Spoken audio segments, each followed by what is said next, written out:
menimpa orang-orang terdahulu sebelum mereka. Katakanlah, wahai Muhammad, maka tunggulah kedatangan azab itu. Sesungguhnya aku pun termasuk orang-orang yang menunggu bersama kamu untuk menyaksikan ketetapan Allah itu menimpa kamu. Sumber daya alam merupakan sesuatu yang dapat dimanfaatkan untuk berbagai kepentingan dan memenuhi kebutuhan hidup manusia agar lebih hidup sejahtera. Sumber daya alam terdapat di mana saja seperti di dalam tanah, air, permukaan tanah, udara, dan lain sebagainya. Di mana sumber daya alam yang ada dapat diperbarui maupun tidak dapat diperbarui. Ada beberapa pengelompokan sumber daya alam yang bertujuan untuk memudahkan kita dalam mengingatnya. Di antaranya adalah sumber daya alam berdasarkan jenisnya, sumber daya alam berdasarkan perubahannya, dan sumber daya alam berdasarkan kegunaannya.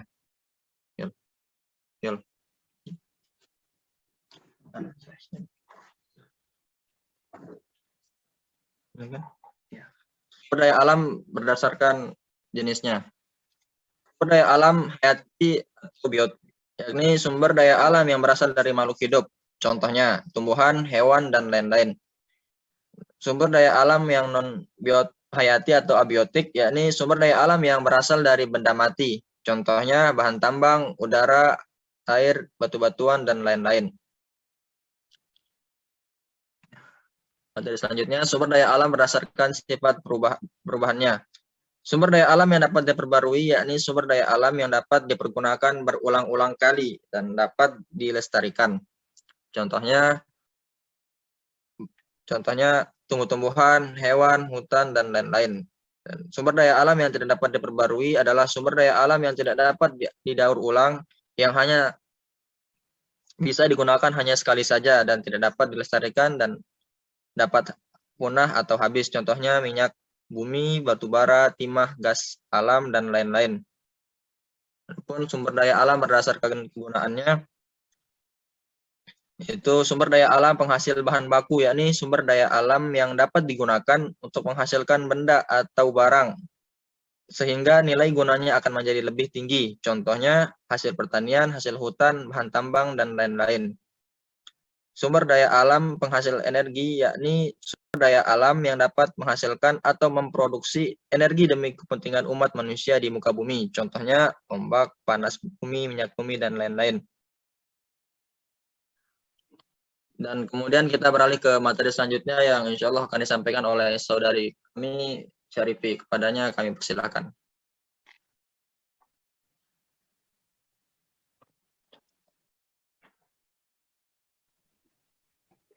Baik, terima kasih. Di sini saya akan menyampaikan macam-macam sumber daya alam yang ada di perairan. Sumber daya alam yang ada di perairan atau biasanya disebut sebagai sumber daya alam akuatik ini meliputi air laut, danau, sungai, rawa, hujan, dan lain-lain. Sumber daya akuatik ini merupakan sumber daya alam yang terdapat di perairan maupun yang ada di sekitarnya. Selain itu, sumber daya akuatik juga bisa berupa sumber-sumber air yang terdapat di bumi manapun.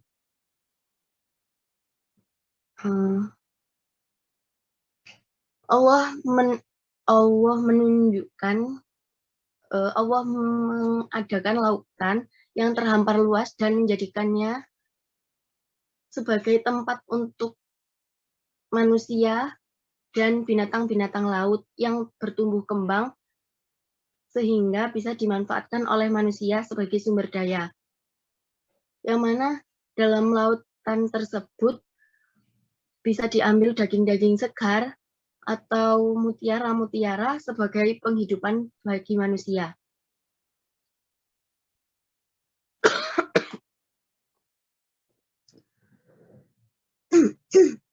Sumber daya alam yang ada di laut juga dimanfaatkan sebagai perantara dari Allah untuk mencari rezeki bagi manusia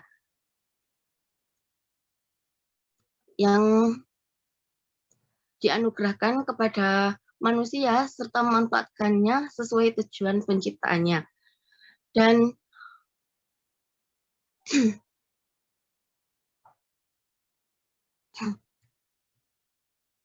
kemudian Macam-macam sumber daya alam yang ada di langit. Dari Dr. Zalgul, dalam tafsir Al-Ayat Kauniyah fi Quran Al-Karim, dijelaskan secara terperinci bahwa jenis-jenis angin dan fungsinya secara ilmiah dalam Al-Quran. Ia memulai pembahasan dengan ayat Quran surat Al-Hijr ayat 22, yang mana di situ dijelaskan bahwa sebuah aktivitas di antara bumi dan langit dengan berbagai fungsi yang ada di dalamnya. Kemudian dengan surat tersebut dihubungkan dengan ayat surat Quran surat Al-Hijr ayat 85.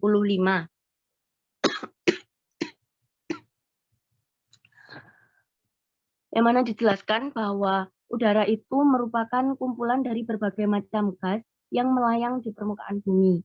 Kemudian kumpulan-kumpulan gas yang terkandung dalam udara tersebut dapat berubah-ubah sesuai komposisi, sesuai dengan tinggi dan rendahnya permukaan tanah. Ketika permukaan tanah semakin tinggi, maka udara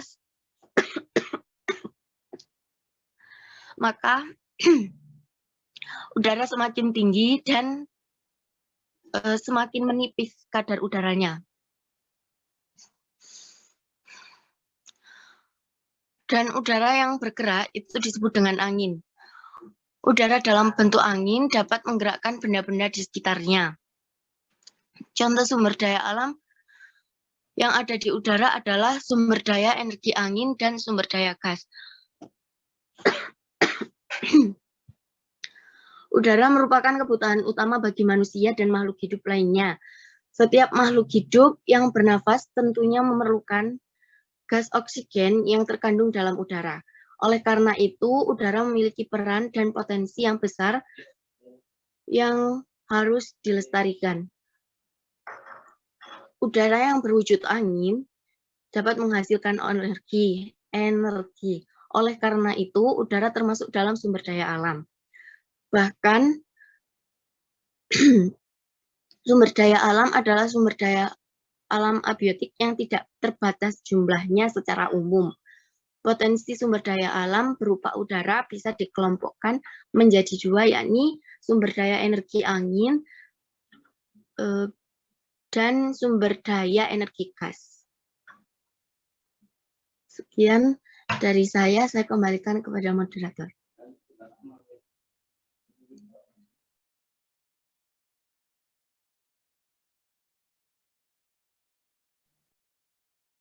Kami sampaikan terima kasih kepada Saudari Syarifi. Baiklah kawan-kawan sekalian, telah sama-sama kita dengarkan pemaparan materi dari para presentator. Adapun sesi selanjutnya, bagi kawan-kawan yang ingin menanggapi berupa pertanyaan, kritik, ataupun saran, kami persilahkan. Ya, silakan share screen-nya ditutup dulu.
Monggo yang ingin bertanya silakan.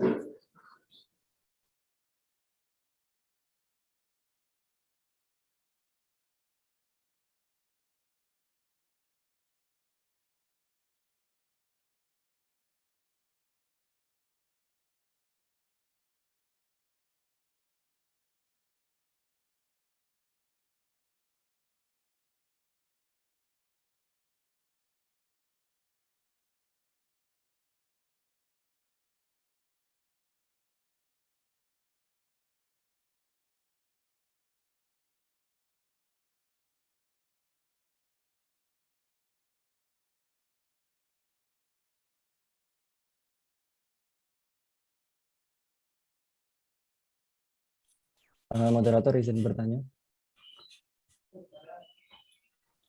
Ya, silakan. Baik, sumber segala sesuatu yang sifatnya itu apa namanya, sumber daya baik di bumi maupun di langit itu dapat dimanfaatkan oleh manusia demi kelangsungan hidup manusia, apapun itu bentuknya. Jika itu sumber daya maka insya Allah bisa digunakan, bahkan angin pun juga memiliki potensi yang sangat luar biasa. Kemudian ada sumber daya yang tidak kasat mata yang sekarang sedang lagi trennya, lagi boomingnya, seperti kripto. Nah, apakah itu termasuk ke dalam sumber daya atau tidak?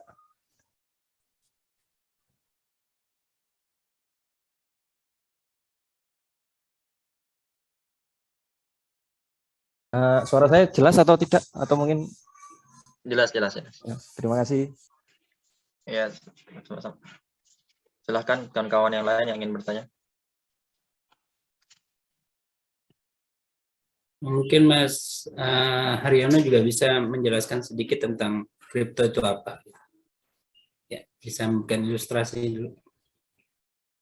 Monggo. Jadi ini sepemahaman saya, nggih. Jadi kripto adalah mata uang digital yang sebenarnya dia menggunakan numerik matematika yang pada munculnya itu 2013 insya Allah.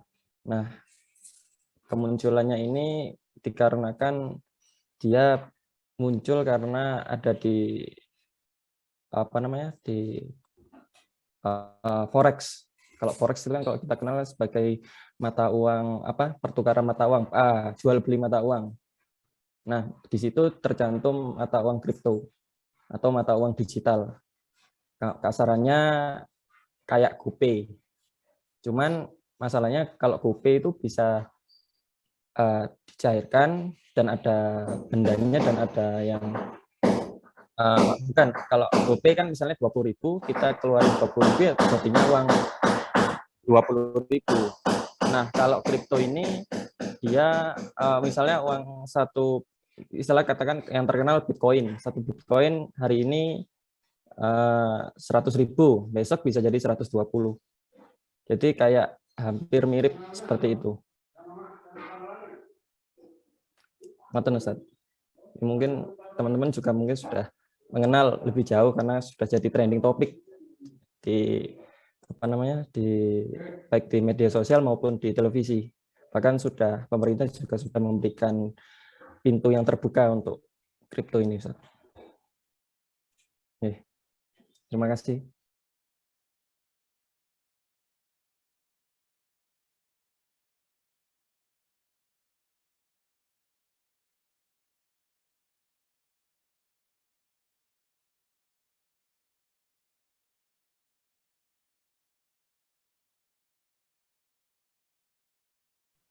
Izin menjawab, Mas Haryono.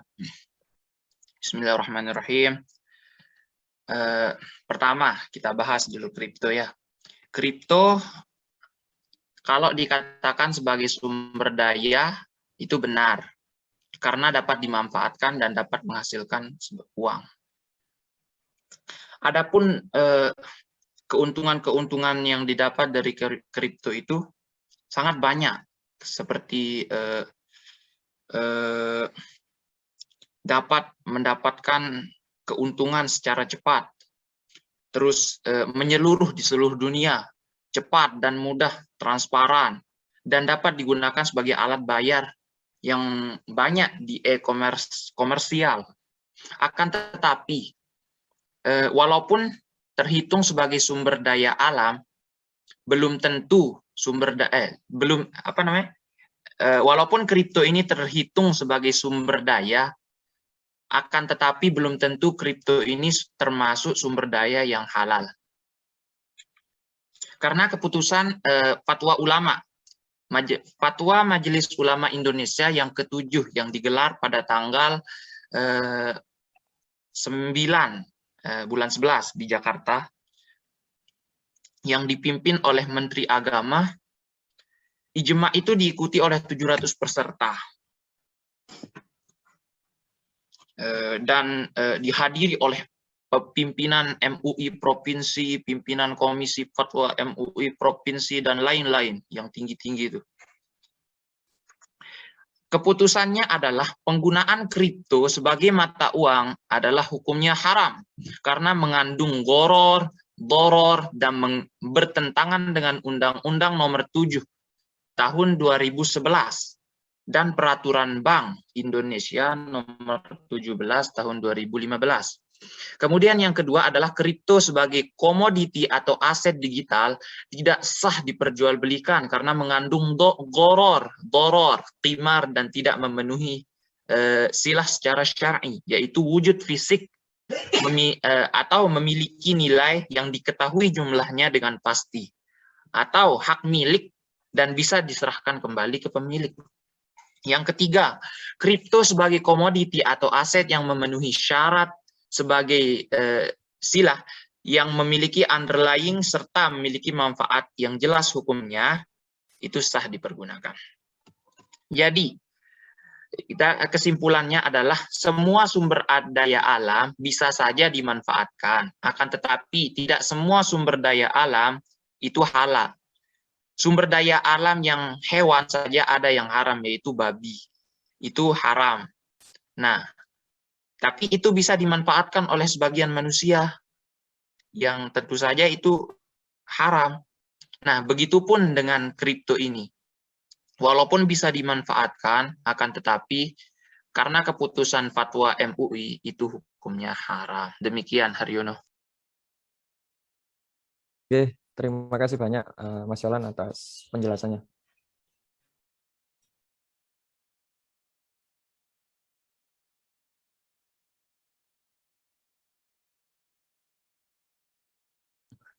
Silakan kepada kawan-kawan yang lain yang ingin menanggapi atau punya pertanyaan lain terkait hal yang tadi disampaikan. Kami persilahkan.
Maaf, moderator izin bertanya.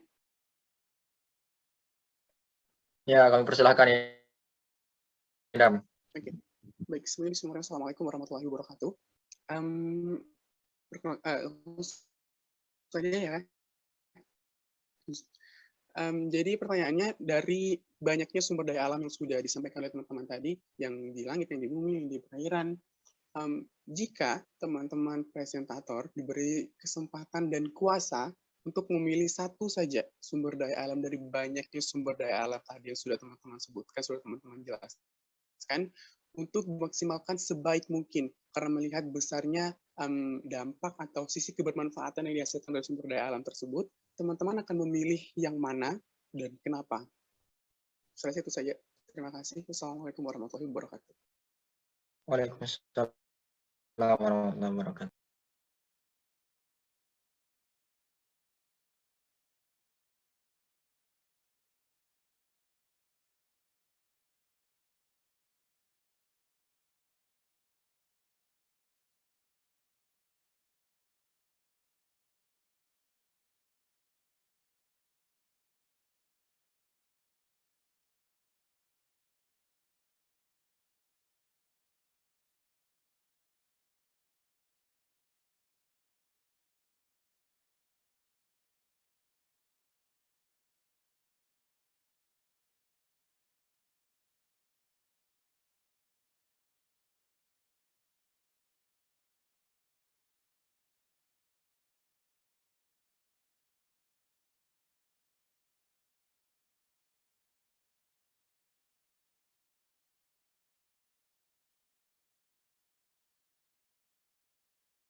Ini masing-masing presentator atau secara keseluruhan kalau presentatornya ini diskusi.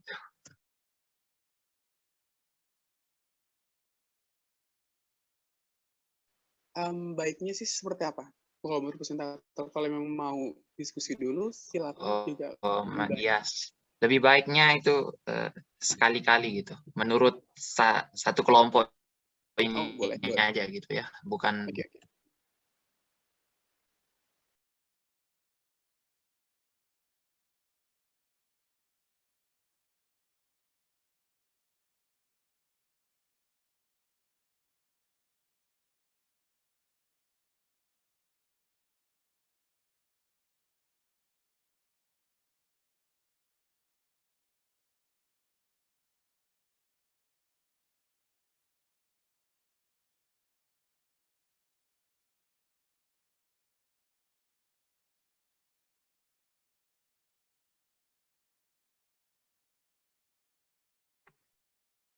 Sebelumnya izin menanggapi dari pertanyaan dari Saudara Idam, yang dimana jawaban ini sifatnya masih bisa ditambahkan lagi oleh kawan-kawan yang lain. Ya, mengenai jawabannya, ya ini kami memilih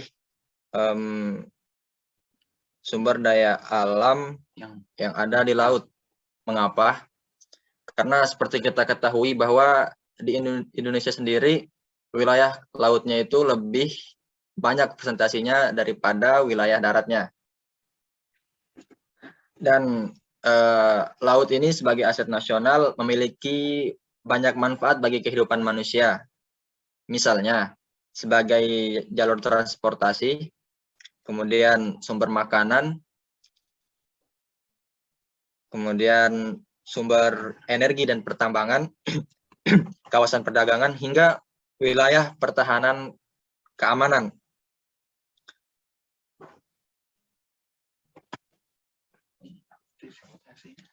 Adapun beberapa potensi yang dapat dimanfaatkan dari laut ini, yaitu pertama seperti perikanan tangkap atau perikanan budidaya, kemudian hutan mangrove atau hutan bakau, kemudian ada terumbu karang, dan kemudian ada pertambangan dan energi, kemudian adalah budidaya padang lamun.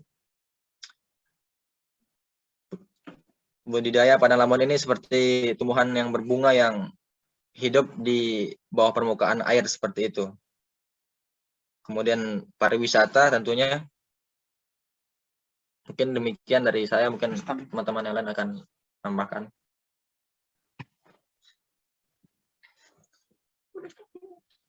Izin menambahkan ya.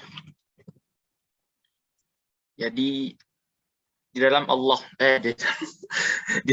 di dalam Al-Qur'an Allah Subhanahu wa taala berfirman, Yang artinya, dan dialah yang telah menundukkan lautan untukmu, agar kamu dapat memakan daripadanya daging segar.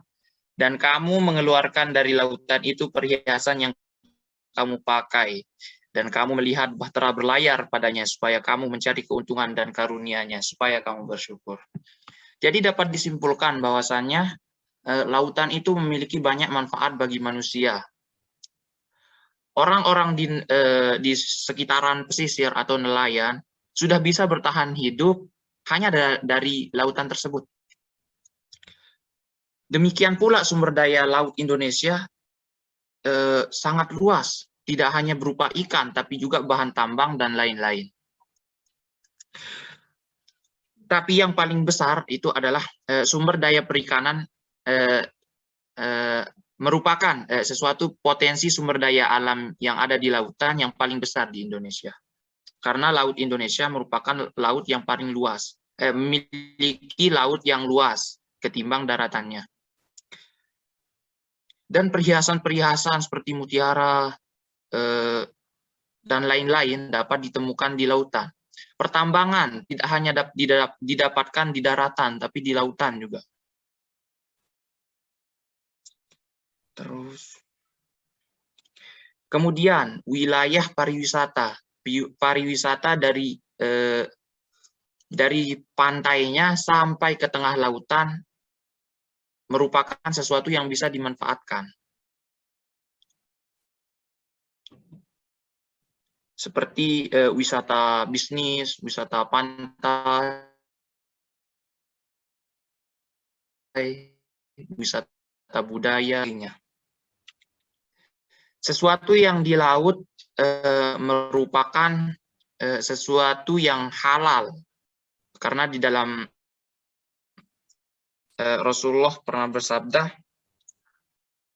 apa yang ada di lautan itu halal hukumnya. Mungkin demikian yang mungkin ada teman-teman yang ingin menambahkan.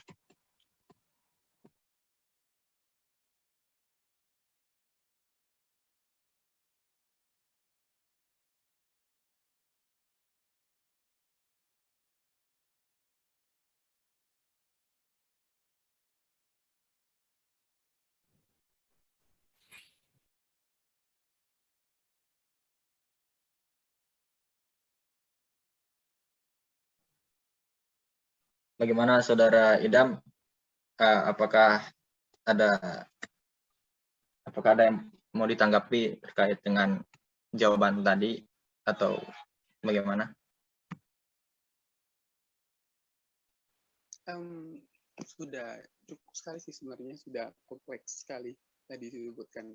Sudah jelas lah kalau laut karena ada ini potensinya ini manfaatannya sebesar ini untuk masyarakat. Dan ya kembali lagi tadi karena udah pakai skala, memang untuk skala lautan kita Indonesia lebih besar ketimbang daratan, dan memang pasti bisa kemanfaatannya lebih besar lagi. Dan ya, terima kasih. Baik, sama-sama. Silakan kawan-kawan yang lain yang ingin menanggapi atau punya pertanyaan lain. Nah, izin bertanya. Masih bisa? Tafadhol, silakan. Bismillah. Nah, tadi sudah dipaparkan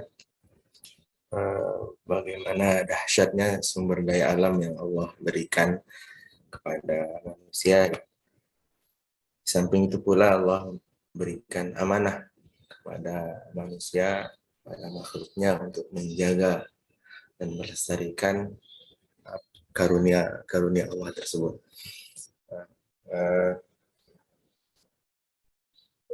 Seperti yang sudah kita ketahui, sekarang sedang banyak digaungkan gerakan-gerakan cinta alam, sumber daya alam, seperti gerakan mengurangi penggunaan plastik, mengurangi polusi, dan sebagainya. Nah, tentu hal ini sangat penting kita sama-sama lakukan. Hanya saja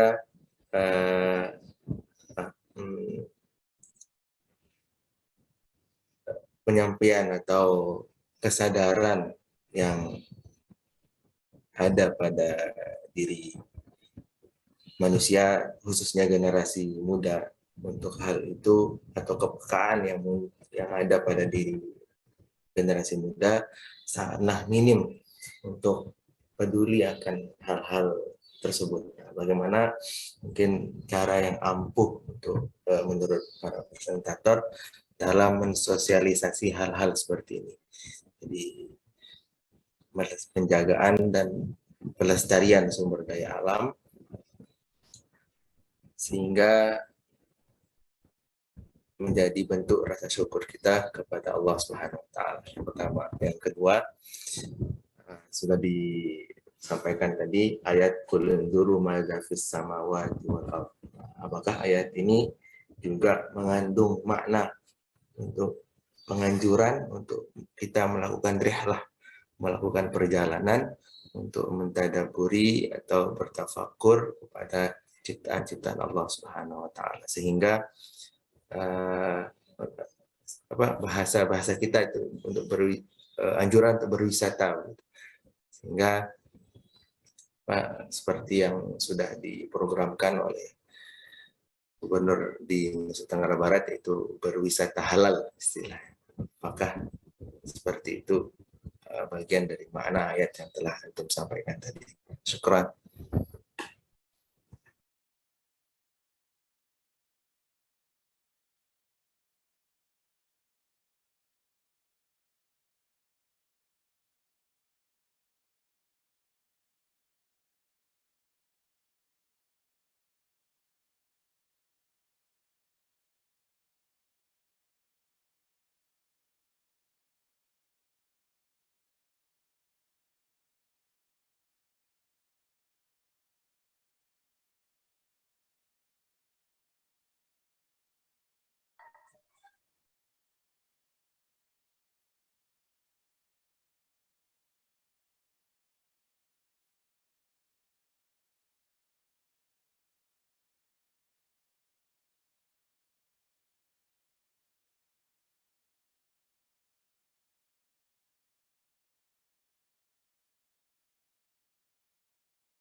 Bismillahirrahmanirrahim. Izin menjawab ya kepada pertanyaannya Ustadz Riza. Jadi begini, ada pertanyaan tadi, yang pertama tadi tentang bagaimana cara mensosialisasikan cinta kepada alam ini. Kan udah banyak gerakan-gerakan sekarang. Sebenarnya gerakan-gerakan yang dibuat oleh banyak masyarakat tentang konservasi, ayo kita cinta alam dan lain-lain, itu sudah termasuk salah satu cara untuk mencintai alam. Tetapi ada berbagai cara yang mungkin kita bisa coba. Salah satunya yang pertama adalah kita mulai dari diri kita sendiri dulu. Bagaimana diri kita ini bisa mencintai alam. Kita mentadabburi alam. Mulailah dari dirimu sendiri. Kenapa kita harus mencintai alam? Kita harus mengetahui bagaimana pentingnya mencintai alam ini. Terus dalam kehidupan, mencintai alam seharusnya juga menjadi perhatian yang penting. Setidaknya itu menjadi penyelamat untuk generasi-generasi setelah kita nanti, supaya dapat menikmati alam ini dengan bebas. Yang kedua, cara yang paling penting adalah pergi ke alam secara langsung, seperti yang disampaikan oleh antum tadi tentang ayat qulin zuru madza fis samawati wal ardh wa ma tughnil ayat wan nuzur ila akhir. Jadi ayat tersebut menyuruh kita untuk pergilah ke alam, dan dari alam tersebut kita lihat bagaimana ciptaan Allah, bagaimana kebesaran ciptaan Allah yang telah yang telah Allah buat di dunia ini. Dari sana kita bisa menumbuhkan kesadaran bahwasannya alam ini begitu penting untuk kita jaga. Oleh karena itu, itulah pentingnya pergi ke alam dan mentadabburi dan merenungi penciptaan alam tersebut dalam membuat alam tersebut. Kemudian yang kedua adalah selain sosialisasi dengan cinta, maka yang kedua adalah sosialisasi dengan cara ancaman. Misal contoh di dalam Al-Qur'an,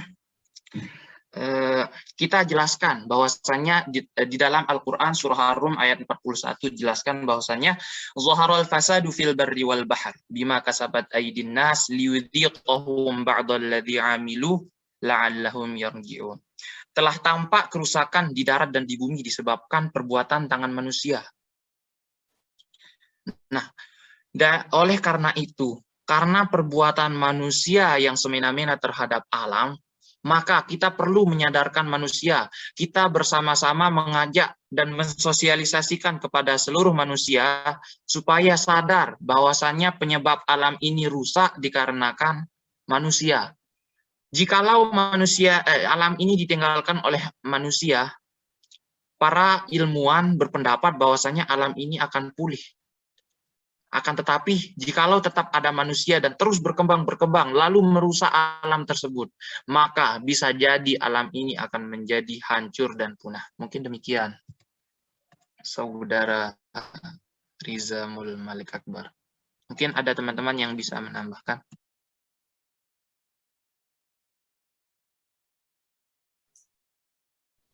Syukran atas jawabannya.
Monggo kalau masih ada pertanyaan.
Jikalau tidak ada pertanyaan mungkin dari kawan-kawan sekalian, kita bisa memanfaatkan waktu yang tersisa untuk menambah wawasan terkait hal ini, dan insya Allah kami akan menyerahkan kepada Al-Ustaz Mukarram. Ustaz.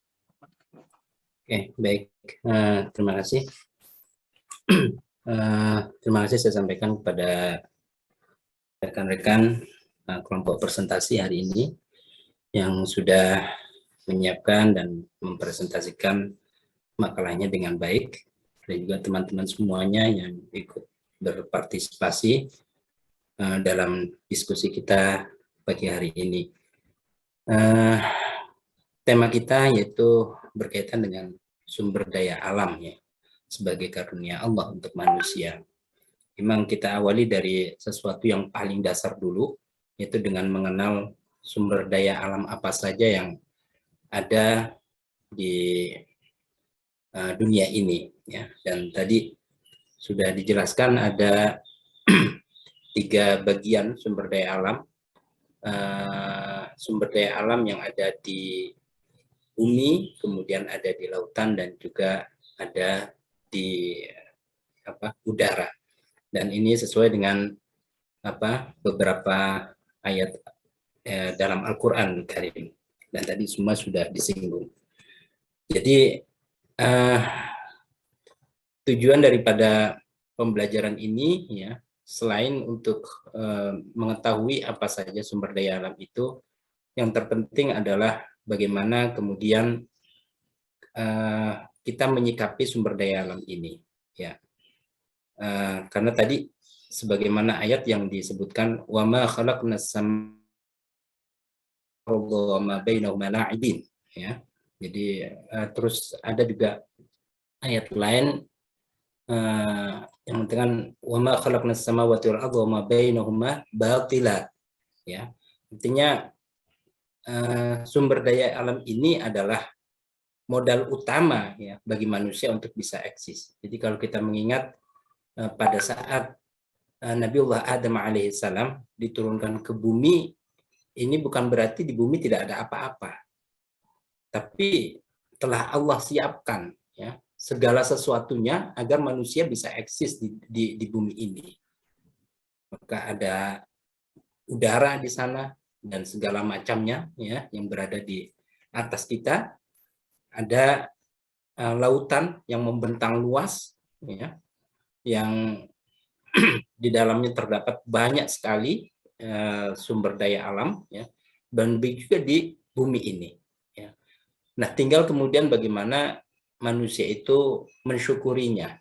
Nah, ini nanti kata syukur atau pemanfaatan daripada sumber daya alam ini akan kita gali lebih jauh pada sesi pertemuan berikutnya yang berkaitan dengan tugas manusia sebagai khalifah Allah di muka bumi ini ya, untuk memakmurkannya ya, dari sisi ekonomi. Kita perlu mensyukuri ini ya, terutama sebagai bangsa Indonesia yang diberikan Allah Subhanahu wa taala beragam karunia. Kalau kita bandingkan dengan negara-negara lain, Indonesia ini luar biasa sumber daya alamnya. Tapi ada masalah di sana karena ternyata pengelolaan sumber daya ini belum mampu mensejahterakan ya masyarakatnya ya secara umum atau keseluruhan. Kita bandingkan dengan saudara-saudara kita yang hidup di Afrika. Ya, saya cukup lama hidup di sana. Ya. Tapi toh demikian Allah itu maha adil. Di Jazirah Arab ya hampir tidak ada sungai di sana. Di Sudan dan Mesir hanya dilalui oleh Sungai Nil ya, yang berasal dari Uganda, yang satunya berasal dari Ethiopia yang kemudian bertemu di Sudan dan itu yang kemudian mengalir ke Mesir. Hanya itu ya. Kalau kita bandingkan dengan di Indonesia luar biasa sekali. Ya, ini lautannya membentang luas, ya. Kemudian belum lagi air-air yang mengalir dari pegunungan-pegunungan, ya. Tanahnya suburnya luar biasa. Nah, kalau di Saudi Arabia atau negara-negara Teluk, ya bisa dikembangkan pertanian, tapi dengan modal yang jauh lebih besar dan full mekanisme. Ya, di sana itu tidak mungkin kemudian kita harus memacul tanahnya itu dengan menggunakan cangkul. Di sana harus menggunakan traktor dengan 4 roda, ya, yang biasa diproduksi dari Brazil, Prancis, dan sebagainya. Kalau hanya menggunakan hand tractor yang diproduksi dari Indonesia yang biasa digunakan untuk perkebunan di sini, itu nggak akan bisa. Dan tanahnya luar biasa, luas sekali. Gitu. Namun di samping kekurangan itu, Allah memberikan kepada bangsa Arab ini adanya sumber daya alam lain, yaitu berupa minyak bumi yang luar biasa. Nah, inilah bukti keadilan Allah Subhanahu wa Ta'ala. Jadi ini hal yang patut kita syukuri ya sebagai manusia. Dan ada 2 istilah yang berbeda yang harus kita pahami. Ya. Kalau Allah itu adalah Al-Khaliq. Ya, pencipta yang menciptakan sumber daya alam yang ada di bumi ini. Jadi sumber daya alam itu ciptaan dari Allah Subhanahu wa Ta'ala, bukan rekayasa manusia. Manusia hanya sekedar memanfaatkannya, mengembangkannya hingga itu menjadi sebuah produk. Nah, manusia tidak dikatakan sebagai Al-Khaliq, tapi dikatakan sebagai As-Shani'. Ya. Jadi dia mengatakan Allahus Shani', Allahul Khaliq, wal insanu as-shani'. Makanya ada istilah pabrik itu ya, istilahnya masna, tempat dibuat. Nah, itu semua berasal daripada sumber daya alam yang berasal dari alam ini. Kalau sekarang manusia bisa membuat mobil, ya, dia tidak dikatakan sebagai Al-Khaliq. Maka sepintar apapun, sehebat apapun karya seorang manusia, dia tidak akan bisa menandingi Allah Subhanahu wa Ta'ala. Ya, bisa bikin mobil itu karena ada ilham, terinspirasi dari ad-dabbah, hewan-hewan. Orang bisa bikin kapal laut karena terinspirasi dari ikan-ikan. Orang bisa bikin kapal terbang karena terinspirasi dari at-tayr dan lain sebagainya. Maka jangan pernah menyandingkan sehebat apapun manusia itu dengan Allah Subhanahu wa Ta'ala. Bahkan dalam Al-Quran, Allah kemudian menantang manusia. Nggak usahlah bikin yang besar-besar dulu. Yang kecil aja. Kamu bikin semut gitu aja. Kamu bikin zubab ya. Dalam Al-Quran itu kan zubab ya. Oke, kalau Anda bisa. Makanya kita tidak pernah bisa. Ya, untuk itu patut bagi kita sebagai manusia ya, menjadikan alam ini sebagai media kita bersyukur kepada Allah, media kita untuk ma'rifatullah. Makanya tadi disampaikan qul zuru madza fis samawati wal ard. Dalam ayat lain qul siru fil ardi fanzuru kaifa kana aqibatul mukadzibin. Ya, jadi ya silakan kita melakukan rihlah ya, rihlah ilmiah ya, untuk ya tadi mengenal Allah melalui ciptaan-ciptaannya. mengenal Allah dengan cara mengelola sumber daya alam ini dan lain sebagainya. Itu menjadi penting ya. Jadi terus berkaitan dengan kripto ya. Kripto tadi, apakah itu bagian daripada sumber daya alam atau tidak? Ya, kalau melihat dari kripto ini kan olahan manusia ya. Olahan manusia ya itu hanya sebagai alat transaksi saja, tapi sifatnya digital gitu. Jadi ya saya melihat itu bukan bagian daripada sumber daya alam sebagaimana air, kemudian tadi tumbuh-tumbuhan dan lain sebagainya. Ya. Berkaitan dengan pelestarian lingkungan, tadi juga sudah dijawab bahwa Islam sangat peduli dengan lingkungan. Ya. Ayat yang mengancam tadi disampaikan zaharul fasadu fil barri wal bahri bimma kasabat aydin nas. Ya. Allah juga menyampaikan wa ma zalamahumullah walakin kanu anfusahum yadhlimun. Dalam surat Al-Baqarah wala tufsidu fil ardi ba'da islahiha. Ya, berkaitan dengan hal itu juga maka ayat menyatakan wa ma arsalnaka illa rahmatan lil alamin. Ya, semuanya kita harus perlakukan dengan baik. Bahkan ya dalam keadaan kegentingan ya, pada saat peperangan itu kemudian Rasulullah SAW ya menetapkan adanya adab-adab. Nggak boleh kemudian memotong pohon sembarangan, ya kan, ya dan lain-lain sebagainya.